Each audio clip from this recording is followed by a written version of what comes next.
चलो तो चारगफ रूल पढ़ते हैं।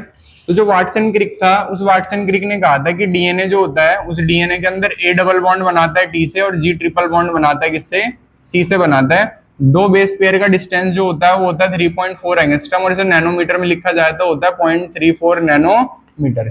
ठीक है भाई, ऐसे कुछ पढ़ा था हमने, बाकी पॉइंट्स नहीं बता रहा मैं, जो अभी जरूरत है उसकी बात कर रहा हूँ।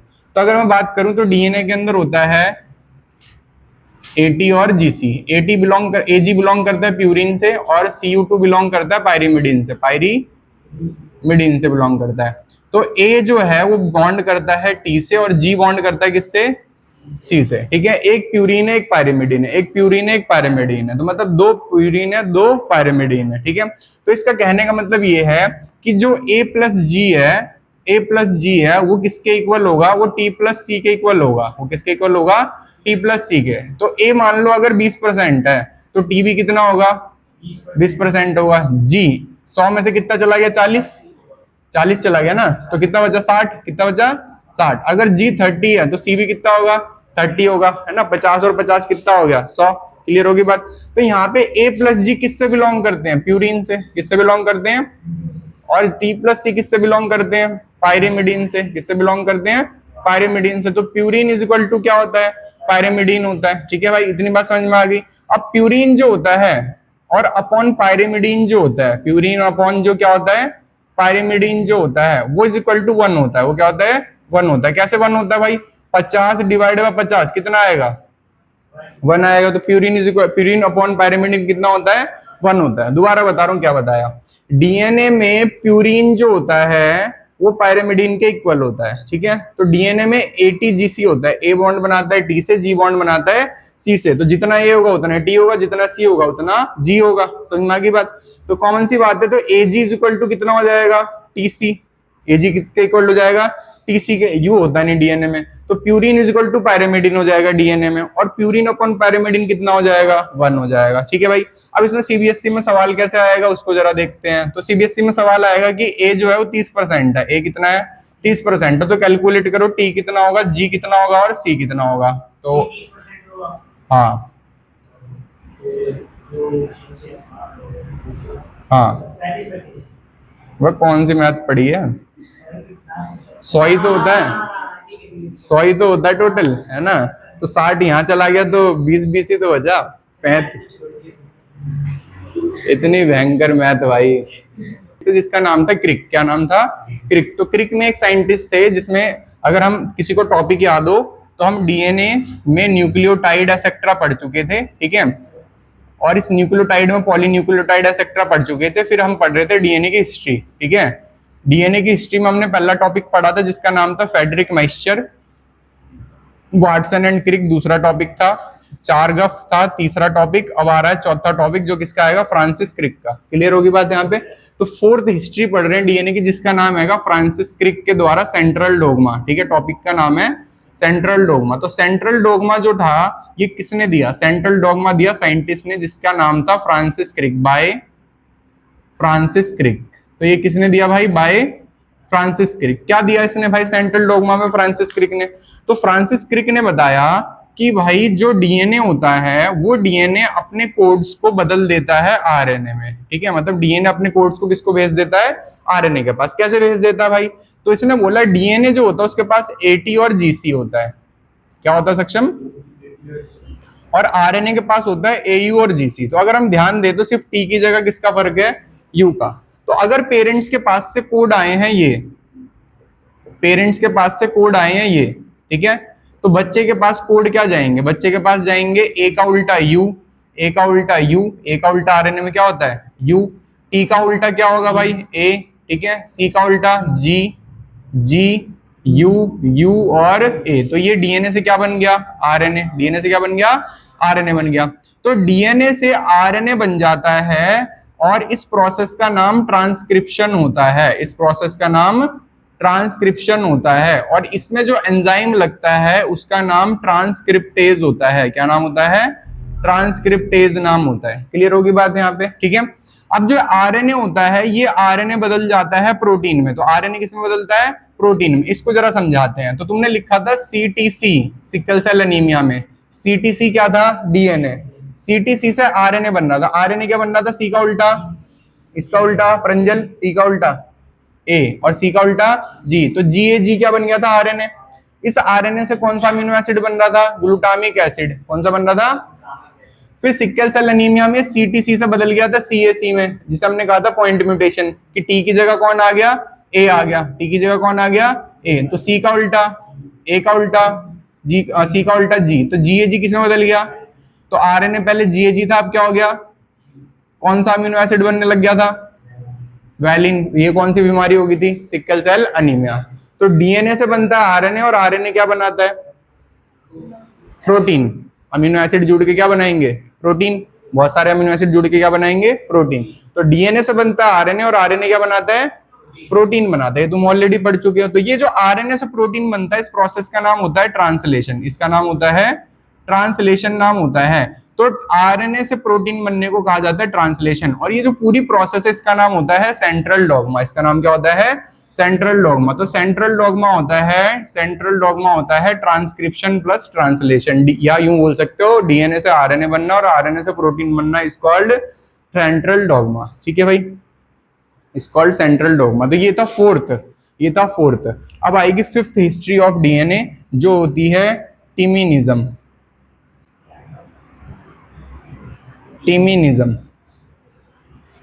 जिसे कहते हैं रिवर्स सेंट्रल डॉग्मा। 4 कप वाला इरेज कर रहा हूं।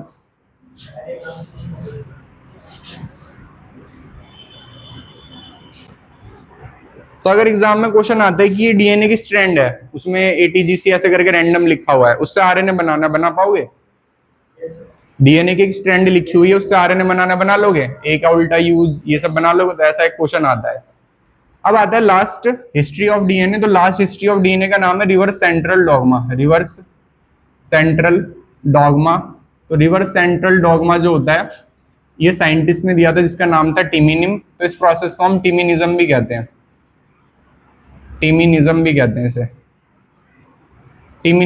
हैं। तो टिमिनिज्म क्या होता है भाई? टिमिनिज्म साइंटिस्ट का नाम है, तो बाय टिमिनिम। ठीक है, तो इसे टिमिनिज्म भी कहते हैं। अब टिमिनिज्म क्या होता है? जो RNA वाला वायरस होता है, तो RNA वाला वायरस कौन होता है? एड्स वाला वायरस, जैसे कि HIV। कौन सा होता है आकृति? जैसे HIV एक वायरस कैसा है? RNA वाला। हमें क्या करता है? ये इन्फेक्ट करता है। पर हमारे पास तो DNA है, तो हमको कैसे कंट्रोल कर लेता है? ये हमारी बॉडी को कैसे कंट्रोल कर लेता है? इस पे तो DNA है ही नहीं। तो ये कौन सी प्रोसेस का इस्तेमाल करता है? बताओ। हाँ, DNA से क्या RNA से क्या बना देता है? तो DNA से जब RNA बन रहा था, उसका नाम क्या था? अब RNA से DNA बनना, तो क्या कहोगे? Reverse transcription. क्या कहेंगे? रिवर्स। एंजाइम का नाम क्या बदल जाएगा? गैस करो। Reverse transcriptase. बहुत बढ़िया, एंजाइम का नाम हो जाएगा रिवर्स ट्रांसक्रिप्टेज। क्लियर होगी बात यहाँ पे? अब जो ये DNA है, ये DNA से अब क्या, ये DNA को कहां लगा देगा? अब आकृति कहां लगा देगा? अब इस DNA को इनकॉर्पोरेट कर देगा। कहां पे इनकॉर्पोरेट कर देगा? इन होस्ट DNA। किसके अंदर लगा देगा इसे? इन, मतलब हमारे DNA में लगा देगा इसे। तो हमारे DNA पे क्या ले लिया? कंट्रोल। अब हमारे DNA पे कंट्रोल लेने के बाद इस DNA से क्या बनाएगा? RNA। फिर इस RNA से क्या बनाएगा? प्रोटीन मतलब नए वायरस। क्या बनाएगा? न्यू वायरस, क्योंकि वायरस में ज्यादातर सिर्फ क्या होता है? प्रोटीन। ठीक है, तो इससे बना देगा नए वायरस। बताओ, समझ में आया क्या क्या हुआ? बैठो। तो यहाँ पे क्या क्या समझ में आया कि व्हाट इज रिवर्स ट्रांसक्रिप्शन। ठीक है, व्हाट इज रिवर्स ट्रांसक्रिप्शन। देखिए भाई, कौन DNA दोबारा कैसे बन जाता है? तो यहाँ पे प्रॉब्लम क्या होती है कि भाई RNA जो होता है, ये HIV वायरस के पास होता है, ये हमारी बॉडी में तो लगा नहीं सकता RNA को। तो ये RNA को बदलता है किसमें? DNA में। DNA ऑनकॉर्पोरेट कर देता है हमारे होस्ट में। तो होस्ट मतलब हमारी सेल के अंदर कंट्रोल ले लेता है, हमारे DNA में अपना DNA फिट कर देता है। तो हमारा न्यूक्लियस कंट्रोलिंग सेंटर होता है। हमारे कंट्रोलिंग सेंटर पे उसने कंट्रोल ले लिया। उस कंट्रोल लेने के बाद RNA बनवाता है हमारी बॉडी को ऑर्डर देके, फिर उससे प्रोटीन बनवाता है। और प्रोटीन में कौन से बनवाता है? वायरस के। तो हमारी बॉडी खुद वायरस बना रही होती है बिकॉज ऑफ देयर कंट्रोल। ठीक है, तो ये हो गया अबाउट सेंट्रल डोगमा। ठीक है भाई, रिवर्स सेंट्रल डोगमा लिख लो जल्दी से।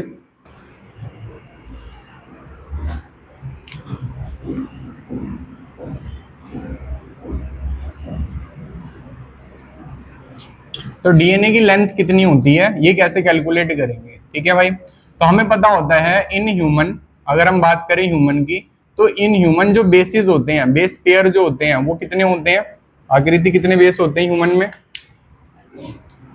बेस पेयर कितने होते हैं हमारे अंदर,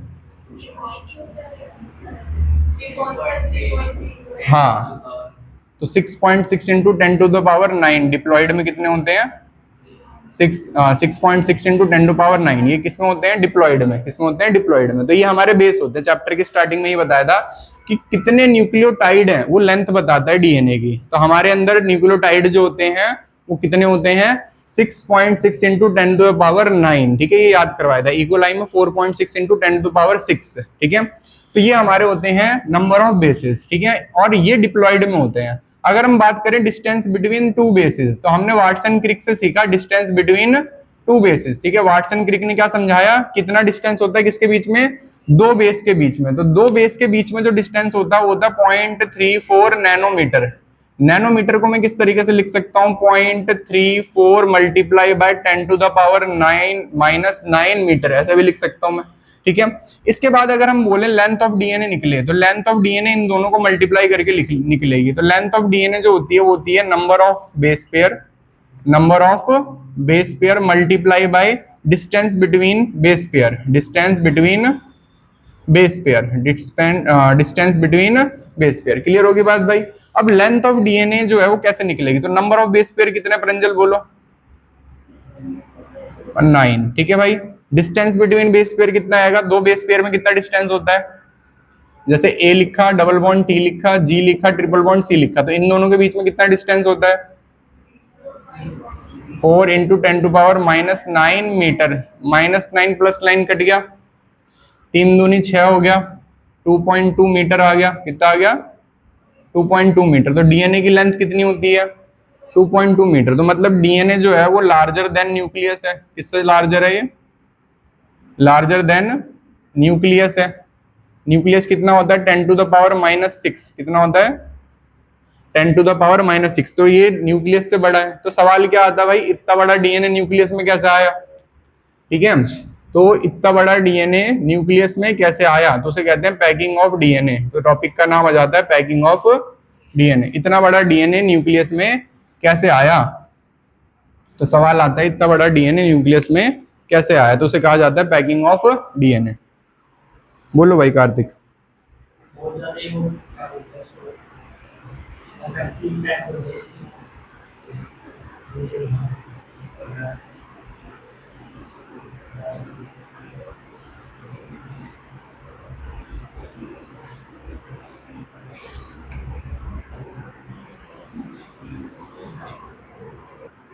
आगे बढ़ते हैं पैकिंग ऑफ डीएनए में। तो इतना बड़ा डीएनए एक न्यूक्लियस में कैसे आ पाता है, ठीक है।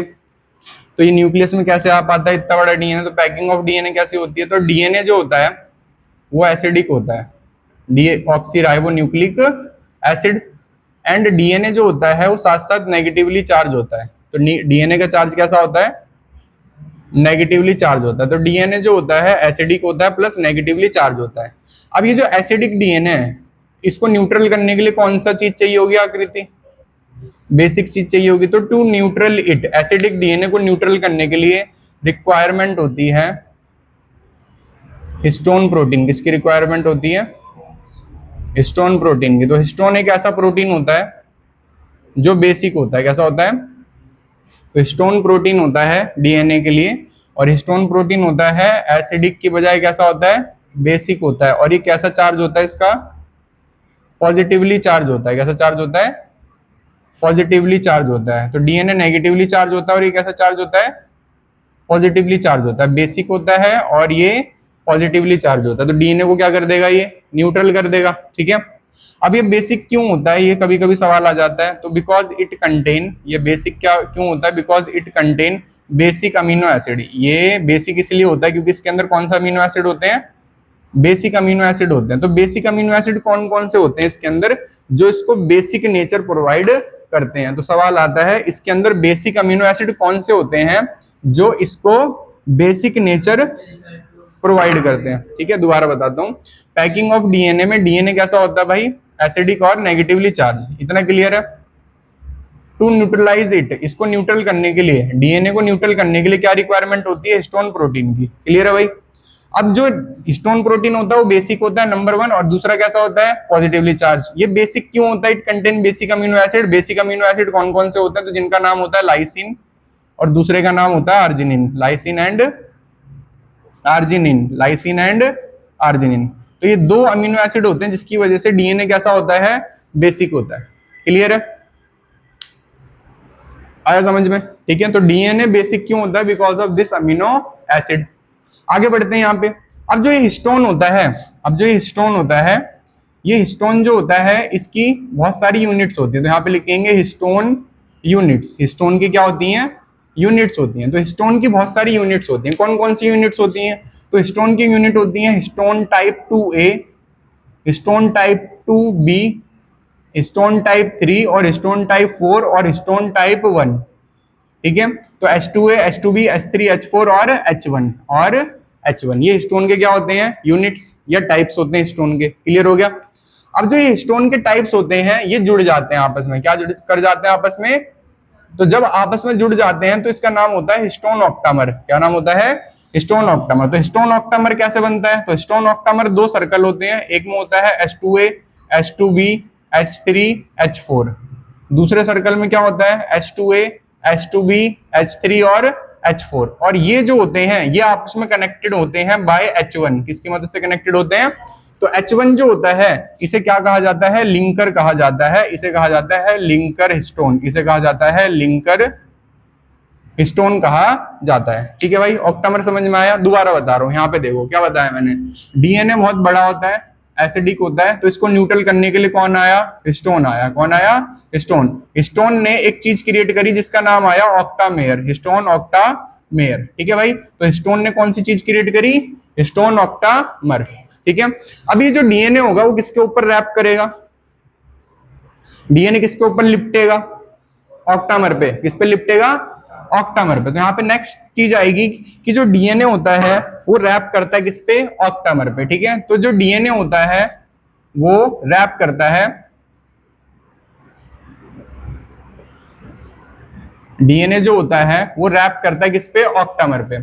तो जब डीएनए रैप करता है किसके ऊपर, डीएनए जब लिपटता है on octamer, on histone octamer, तो डीएनए रैप करता है किसके ऊपर, ऑन हिस्टोन ऑक्टामर। तो जब ये हिस्टोन ऑक्टामर के ऊपर रैप करता है तो इसे कहा जाता है, इज कॉल्ड न्यूक्लियोसोम। तो इस स्ट्रक्चर को क्या कहा जाता है, न्यूक्लियोसोम। क्या कहा जाता है, न्यूक्लियोसोम कहा जाता है। तो न्यूक्लियोसोम कब कहा जाता है, जब इस ऑक्टामर के ऊपर, ये दोनों देखने में कैसे दिखते हैं, सिंगल सर्कल की तरह दिखते हैं। ठीक है, तो जब इस ऑक्टामर के ऊपर कौन रैप कर जाता है भाई, जब इस ऑक्टामर के ऊपर कौन रैप कर जाता है, डीएनए। कौन रैप कर जाता है, तो इस स्ट्रक्चर का नाम क्या पड़ता है, इस स्ट्रक्चर का नाम पड़ता है न्यूक्लियोसोम। एनसीईआरटी में देखोगे तो इस तरीके से एक स्ट्रक्चर बना हुआ है और यहाँ लिखा हुआ है H1 और ये हो गया एनसीईआरटी का डायग्राम जिसका नाम है न्यूक्लियोसोम। क्लियर है। तो न्यूक्लियोसोम जो होता है उस न्यूक्लियोसोम में 2 चीजें हैं। कितनी चीजें हैं, 2 चीजें। कौन कौन सी 2 चीजें, एक डीएनए है और डीएनए किसके ऊपर रैप कर रहा है, हिस्टोन ऑक्टामर पे। तो मींस कहने का मतलब ये हुआ कि डीएनए और ऑक्टामर, डीएनए और ऑक्टामर ये दोनों मिलके क्या बनाते हैं, न्यूक्लियोसोम। क्या बनाते हैं, न्यूक्लियोसोम बनाते हैं। क्लियर होगी बात भाई यहाँ पे, व्हाट इज न्यूक्लियोसोम। तो डीएनए है, दूसरी तरफ हिस्टोन है। डीएनए एसिडिक है, हिस्टोन बेसिक है। हिस्टोन ने जुड़ के एक स्ट्रक्चर बनाया ऑक्टामर, उस ऑक्टामर के ऊपर कौन लिपटा, डीएनए। ऑक्टामर और डीएनए एक साथ क्या कहलाए, न्यूक्लियोसोम कहलाए। अब ये जो न्यूक्लियोसोम होता है ये कितने बेस पेयर को रैप कर पाता है, तो इट रैप एक न्यूक्लियोसोम जो होता है वो रैप कर पाता है 200 बेस पेयर। तो एक कितने को रैप कर पाता है, 200 बेस पेयर को। टोटल बेस पेयर कितने बताए थे अभी, 6.6 इंटू 10 टू द पावर 9। तो कितने बेस पेयर को रैप कर पाइए, 200। ठीक है, तो यहाँ पे इट की जगह लिखेंगे वन रैप कितना बेस पेयर, 200 बेस पेयर। तो कितने न्यूक्लियोसोम लगेंगे, तो यहाँ पे लिखेंगे require nucleosome for 6.6 into 10 to the power 9 base pair. इसके लिए कितने लगेंगे, तो 6.6 into 10 to power -9 divide by 200, क्योंकि एक के लिए कितने बेस पेयर गए, 200, तो 200 से डिवाइड कर देंगे। तो 200 को मैं इस तरीके से भी लिख सकता हूं भाई, ऐसे लिख सकता हूं 200 को मैं। जब दो पावर ऊपर जाएगी तो माइनस की हो जाएगी, और ये हो जाएगा 3.3, यस और नो? तो कितना हो जाएगा 3.3 इंटू 10⁻7, तो कितने न्यूक्लियोसोम लगेंगे इंटू 10⁻7, तो इतने न्यूक्लियोसोम लगते हैं पूरे डीएनए को क्या करने के लिए, रैप करने के लिए। दोबारा बता रहा हूं भाई, जब डीएनए ऑक्टामर के ऊपर लिपट जाता है, जब डीएनए ऑक्टामर के ऊपर लिपट जाता है तो उसको क्या कहते हैं हम, न्यूक्लियोसोम। एक न्यूक्लियोसोम डीएनए के कितने बेस पेयर को रैप कर पाता है, 200। टोटल बेस पेयर कितने होते हैं, 6.6 इंटू 10⁻9। क्लियर होगी बात? अब ये 6.6 इंटू 10⁻9 इसको हमें कितने से डिवाइड करना पड़ेगा, 200 से, क्योंकि एक में कितने लिपटते हैं, 200। तो 200 को मैं 2 इंटू 10⁻2 भी लिख सकता हूं। 2 दूनी कट गया, ये 2 3 6, ठीक है, तो 3.3 आ गया, और ये 2 की पावर ऊपर जाएगी तो माइनस की हो जाएगी, तो यहाँ पे 9 में से 2 गया तो कितना आ गया, 7। तो 3.3 इंटू 10⁻7 न्यूक्लियोसोम रिक्वायर। कितने न्यूक्लियोसोम लगेंगे, इतने न्यूक्लियोसोम लगेंगे टोटल डीएनए को रैप करने के लिए। क्लियर होगी बात भाई, क्लियर होगी बात? लिख लो यहां तक, क्लियर होगी वो तो। अब इसके बाद आगे बढ़ते हैं, तो इसके बाद क्या होगा, इसके बाद क्या होगा कि जो ये न्यूक्लियोसोम है ये बहुत सारे हो गए, तो यहाँ से इसको दोबारा इसको इरेज करके मैं लिख रहा हूं जब तक तुम बाकी लिखो। तो क्या क्या हुआ भाई, यहाँ पे डीएनए जो था वो एसिडिक था, डीएनए जो था नेगेटिव चार्ज था, ठीक है, नेगेटिवली चार्ज था। इस डीएनए को न्यूट्रल करने के लिए आया हिस्टोन, ये बेसिक था, पॉजिटिव चार्ज था, पॉजिटिवली चार्ज था, और इसने एक स्ट्रक्चर बनाया जिसका नाम था ऑक्टामर, ऑक्टामेयर या मर। इस ऑक्टामर के ऊपर कौन प्लस हो गया, डीएनए, और डीएनए और ऑक्टामर ने एक स्ट्रक्चर क्रिएट करा जिसका नाम क्या पड़ा, न्यूक्लियोसोम। एक न्यूक्लियोसोम कितने बेस पेयर को रैप कर पाया, 200 बेस पेयर को। तो टोटल न्यूक्लियोसोम कितने लगे, टोटल न्यूक्लियोसोम कितने लगे, 3.3 इंटू 10⁻7। कितने लगे, 3.3 इंटू 10⁻7। एक डीएनए नहीं, तो चाटे मारूंगा, एक डीएनए के अंदर इतने बेस पेयर हैं, 6.6 इंटू 10⁻9। मेरे को और कंफ्यूज करवा रहे हो बोल के, क्या बताया था? अभी तो वही तो दोबारा रिवाइज करा रहा हूं, न्यूक्लियोसोम कब कहते हैं, जब डीएनए किसके ऊपर रैप करता है। तो पूरा डीएनए तो ऑक्टामर पर रैप नहीं हो पाता, और पूरे डीएनए में कितने बेस पेयर हैं, 6.6 इंटू 10⁻9। तो 6.6 इंटू 10⁻9 में से सिर्फ कितने बेस पेयर रैप हो पाते हैं, एक के ऊपर 200 रैप हो पाते हैं। तो सवाल ये आता है कि जब एक न्यूक्लियोसोम के ऊपर 200 बेस पेयर रैप हो पाते हैं तो टोटल कितने न्यूक्लियोसोम लगते हैं। तो उसको 200 से डिवाइड कर दिया सारे बेस पेयर को, तो कितने लगे, 3.3 इंटू 10⁻7। ठीक है, माइनस क्यों आएगा भाई, ठीक है, तो यहाँ पे लगेंगे 3 इंटू 10⁻7। ये लिख लिया यहाँ पे। तो पैकिंग ऑफ डीएनए कहां से शुरू हुआ, पैकिंग ऑफ डीएनए ऐसा होता है, न्यूट्रलाइज इट क्या रिक्वायर होगा, histone protein. Histone protein basic होता है, पॉजिटिवली चार्ज होता है, ठीक है भाई। तो ये ए हो गया। बी क्या था, हिस्टोन की यूनिट क्या बनाती है, ऑक्टामर। ये हो गया सी। ऑक्टामर जो होता है उसके ऊपर जब डीएनए रैप कर जाता है तो क्या बनता है, न्यूक्लियोसोम। ये क्या हो गया, डी। क्या हो गया, डी। इतना क्लियर है सबको, ठीक है। अब इसको इरेज करते हैं, आएंगे ई पॉइंट पे। तो जो न्यूक्लियोसोम होते हैं, जो क्या होते हैं, न्यूक्लियोसोम जो होते हैं, ये न्यूक्लियोसोम बहुत सारे हो जाते हैं। कितने हो जाते हैं, बहुत सारे हो जाते हैं। तो ये मोतियों की माला की तरह दिखते हैं। कैसे दिखते हैं, मोतियों की माला की तरह दिखते हैं। तो जो न्यूक्लियोसोम जो होते हैं वो दिखते हैं मोतियों की माला की तरह। तो ये इसके ऊपर कौन रैप करा, एक ये ऑक्टामर था, और इस ऑक्टामर के ऊपर कौन रैप करा, डीएनए।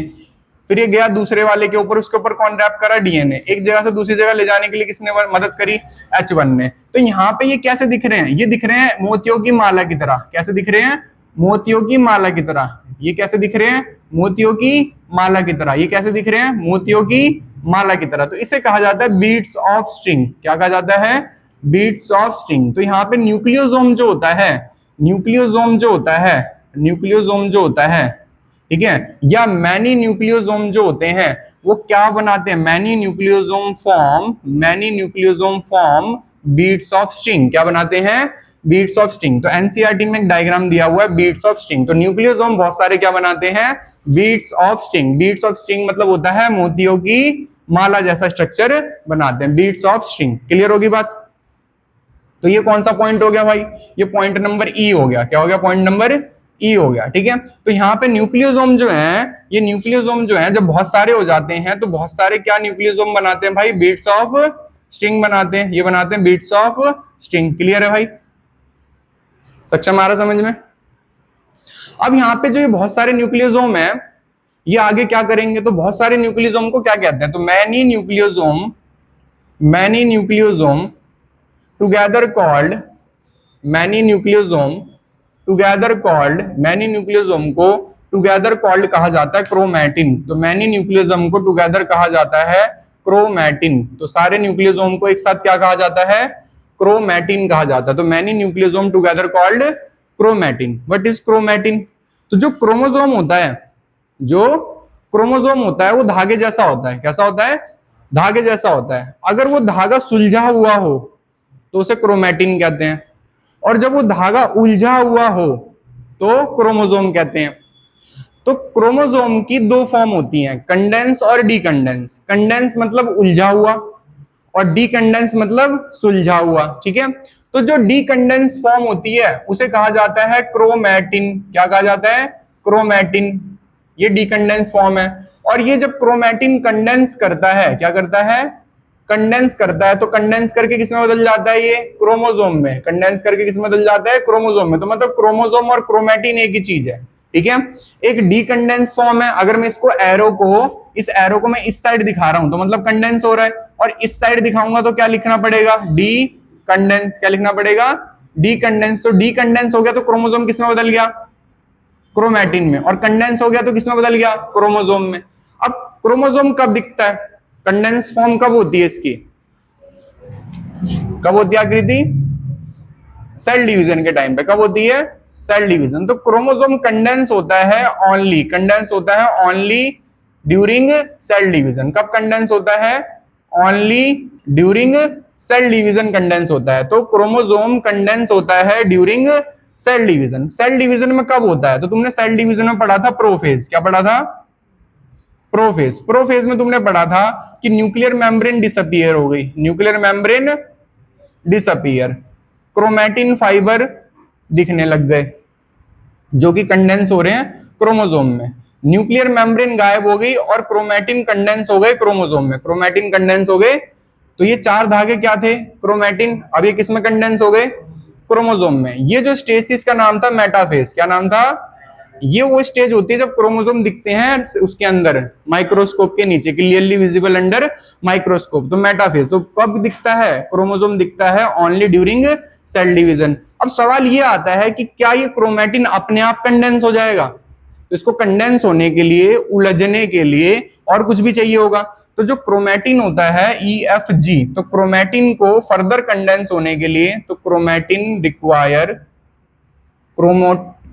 को रिक्वायर होता है, chromatin require non histone chromosomal protein. तो क्रोमैटिन को रिक्वायर होता है नॉन हिस्टोन क्रोमोसोमल प्रोटीन। कौन सा प्रोटीन रिक्वायर होता है, नॉन हिस्टोन क्रोमोसोमल प्रोटीन। तो क्रोमैटिन को रिक्वायर होता है non histone chromosomal protein to further condensation, तो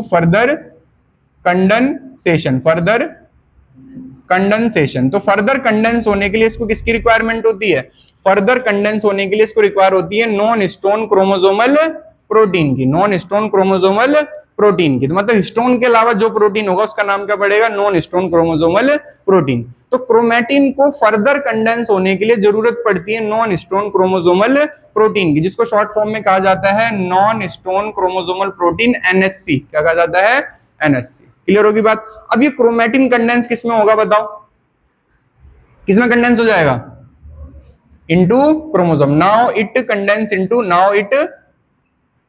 इनटू किसमें कंडेंस हो जाएगा, क्रोमोसोम में। तो अब क्रोमैटिन किसमें बदल गया, क्रोमोसोम में, ठीक है भाई।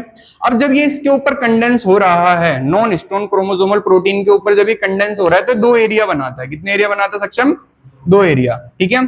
तो नॉन हिस्टोन क्रोमोसोमल प्रोटीन, यहां पे आगे लिखते हैं। तो नॉन हिस्टोन क्रोमोसोमल प्रोटीन जो होता है, थोड़ी जगह चाहिए, पहले यहां पे इसको पूरा कर देते हैं कि यहाँ पे जो न्यूक्लियोसोम जो होता है इसमें मैनी न्यूक्लियोसोम जो होते हैं, वो क्या कहलाते हैं बताओ भाई, क्रोमैटिन कहलाते हैं। तो मैनी न्यूक्लियोसोम कहलाते हैं क्रोमैटिन।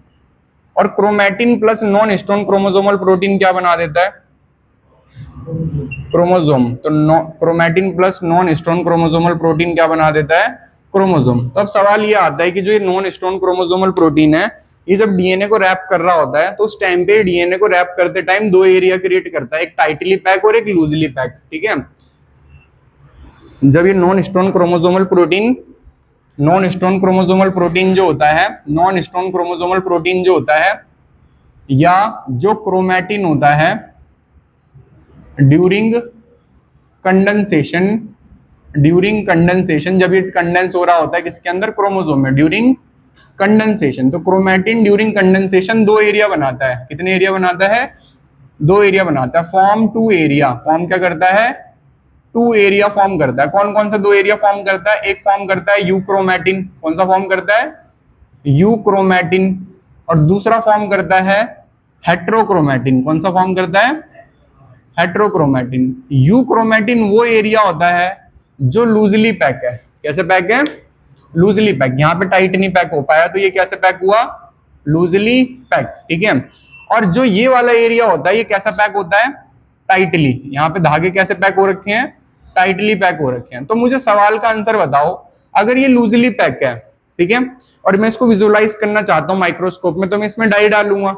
डाई इस पे क्या लगाएगी? स्टेन। स्टेन मतलब दाग या कलर लगाएगी। तो बताओ लूजली पैक में दाग ज्यादा लगेगा या टाइटली में? बताओ भाई, लूजली में ज्यादा दाग लगेगा या टाइटली में? टाइटली में। और टाइटली में। देखो मैंने तुम्हें बोला अपने हाथ आगे करो, टॉफी दे रहा हूं, तुमने बोला लाओ सर दो, उंगलियों के बीच में से निकल जाएगी। तो लूजली में कलर नहीं रुकेगा ज्यादा देर, तो कैसा होगा? लाइट स्टेन होगा। मैंने बोला टॉफी दे रहा हूँ, हाथ आगे करो, तुमने कहा लाओ सर, तो उंगलियों में फंसेंगी टॉफियां। ठीक है, तो जो टाइटली पैक होता है वो डार्क स्टेन होता है, और ये कैसा होता है? Light stain. ये लाइट स्टेन होता है, ये होता है लाइट स्टेन। ठीक है, लाइट स्टेन मतलब यहाँ पे कलर ज्यादा नहीं चढ़ पाता क्योंकि इसमें गैप है, और यहाँ पे कलर ज्यादा चढ़ पाता है क्योंकि ये कैसा आएगा? अबे नहीं, क्योंकि ये टाइट है। ठीक है, क्योंकि इसमें गैप नहीं है। अब दोबारा बताओ, लिंकेज पढ़ा था तुम सबने। लिंकेज में तुमने पढ़ा था कि जब कैरेक्टर बहुत पास होते हैं तो अपने आप को एक्सप्रेस नहीं कर पाते तो जेनेटिकली कैसे हुए? लेस एक्टिव हुए। और जब कैरेक्टर दूर होते हैं तो अपने आप को एक्सप्रेस कर पाते हैं क्योंकि लिंकेज नहीं होती। तो बताओ जेनेटिकली ज्यादा एक्टिव कौन होगा? Euchromatin, heterochromatin? यू होगा। क्यों? क्योंकि इसमें गैप क्या है? ज्यादा है तो लिंकेज क्या होगी? कम होगी। तो जो यूक्रोमैटिन होता है ये जेनेटिकली क्या होता है? More active. कैसा होता है? जेनेटिकली मोर एक्टिव होता है, तो जेनेटिकली होता है मोर एक्टिव। और जो हेट्रोक्रोमैटिन होता है जेनेटिकली क्या होता है? Less active. कैसा होता है भाई? लेस एक्टिव होता है। क्यों लेस एक्टिव होता है? क्योंकि इसके बीच में गैप क्या है? कम है, उसमें गैप क्या है? ज्यादा है। ठीक है, अब आते हैं इस वाले पे। तो क्रोमैटिन जो होता है वो नॉन हिस्टोन क्रोमोसोमल प्रोटीन पे जुड़ के क्रोमोसोम बनाता है, और जब इसके ऊपर ये रैप हो रहा होता है तो दो एरिया क्रिएट करता है, यूक्रोमैटिन और हेट्रोक्रोमैटिन। यूक्रोमैटिन और हेट्रोक्रोमैटिन पे डिफरेंस आ जाता है एग्जाम में, काफी इंपॉर्टेंट है, तो इस पे स्टार लगा लेना। What is the difference between euchromatin और हेट्रोक्रोमैटिन? क्या डिफरेंस होता है यूक्रोमैटिन और हेट्रोक्रोमैटिन में? ठीक है, तो ये था पैकिंग ऑफ डीएनए। तो जब ये फर्दर उलझेगा तो इसको फर्दर उलझने के लिए किसकी जरूरत पड़ती है? नॉन हिस्टोन क्रोमोसोमल प्रोटीन की। तो हिस्टोन के अलावा जो भी प्रोटीन होता है उसका नाम होता है नॉन हिस्टोन क्रोमोसोमल प्रोटीन। और जब ये उलझता है तो किसमें बदल जाता है? क्रोमोसोम में। तो उलझते हुए दो एरिया बनते हैं, लूज पैक और टाइट पैक। लूज पैक का नाम यूक्रोमैटिन और टाइट पैक का हेट्रोक्रोमैटिन। तो जो क्रोमोसोम होता है जब वो उलझता है तो उलझते हुए क्रोमोसोम में एक मुड़ाव बनता है, ये। ठीक है, इसे कहते हैं प्राइमरी कंस्ट्रिक्शन। क्रोमोसोम में क्या कहा जाता है? इसे प्राइमरी कंस्ट्रिक्शन कहते हैं। तो ये क्रोमोसोम की होगी प्राइमरी कंस्ट्रिक्शन। प्राइमरी कंस्ट्रिक्शन जो होती है क्रोमोसोम की, इसका नाम होता है सेंट्रोमेयर। क्या नाम होता है? सेंट्रोमेयर नाम होता है इसका। क्या नाम होता है? सेंट्रोमेयर। क्लियर होगी बात यहाँ पे? अभी जो सेंट्रोमेयर होता है इसके ऊपर एक क्रोमोसोम का लूप बनता है और इसके नीचे एक क्रोमोसोम का लूप बनता है। एक ऊपर लूप बना, एक नीचे लूप बना, मतलब एक क्रोमोसोम के दो टुकड़े बने, एक अप साइड एक डाउन साइड। इनका नाम होता है क्रोमैटिड। क्रोमैटिड क्या नाम होता है? इसका नाम क्या होगा? क्रोमैटिड। क्या नाम होगा? समझ में आ गई बात? तो क्रोमैटिन अलग होता है, क्रोमैटिड अलग होता है। समझ में आ गई बात? अब यहां पे मैंने बोला जो क्रोमोसोम होते हैं वो पेयर में होते हैं। क्रोमोसोम किस में होते हैं? जैसे XX, ठीक है भाई। तो इसका ये क्या हो गया, क्रोमैटिड, ये भी क्या हो गया, क्रोमैटिड। दो क्रोमैटिड सेम क्रोमोसोम के कहलाते हैं सिस्टर क्रोमैटिड। क्या कहलाते हैं, सिस्टर क्रोमैटिड। ये हो गए सिस्टर क्रोमैटिड। अब मान लो इसके बगल में 22nd क्रोमोसोम है, 22nd क्रोमोसोम के ये दोनों क्या हो गए, क्रोमैटिड। क्या हो गए, क्रोमैटिड। अब बताओ ये वाला क्रोमैटिड और ये वाला क्रोमैटिड आपस में क्या हो गया, नॉन सिस्टर। क्या हो गया, नॉन सिस्टर, क्योंकि ये किसका था, ये 23वें का था, और ये कौन सा क्रोमोसोम था, 22वां। 23वें के दो क्रोमोसोम के क्रोमैटिड आपस में सिस्टर, और 22वें और 23वें के क्रोमैटिड आपस में नॉन सिस्टर। कैसे हो गया, आपस में नॉन सिस्टर हो गए। तो ये हो गए नॉन सिस्टर क्रोमैटिड। क्लियर होगी बात, what is sister chromatid, what is non sister chromatid, ठीक है। अब यहाँ पे जो ये सेंट्रोमेयर है, इस पे आके कौन लगता है, स्पिंडल फाइबर, जो बनाता है सेंट्रियोल, और इन दोनों को फिर क्या करता है, ये अलग अलग कर देता है, तो डीएनए को बांटने में मदद करता है फिर। तो ये कंसेप्ट बताना था, क्रोमैटिड क्या होता है, प्राइमरी कंस्ट्रक्शन किसे कहते हैं, सिस्टर क्रोमैटिड क्या होता है, नॉन सिस्टर क्रोमैटिड क्या होता है। क्लियर होगी बात यहाँ पे। अब इस क्रोमोसोम पे क्या है, डीएनए जगह जगह पे, क्योंकि पूरा क्रोमोसोम किससे बना है, डीएनए से। तो एक डीएनए में क्या होते हैं, बहुत सारे जीन होते हैं। क्या होते हैं, जीन होते हैं, ठीक है। तो मतलब वो जीन जो है वो इस क्रोमोसोम में किसी ना किसी लोकेशन पे होंगे। तो जिस लोकेशन पे कोई जीन पाया जा सकता है, जिस लोकेशन पे कोई जीन पाया जाता है, उस लोकेशन को लोकस कहते हैं। क्या कहते हैं, लोकस। वेयर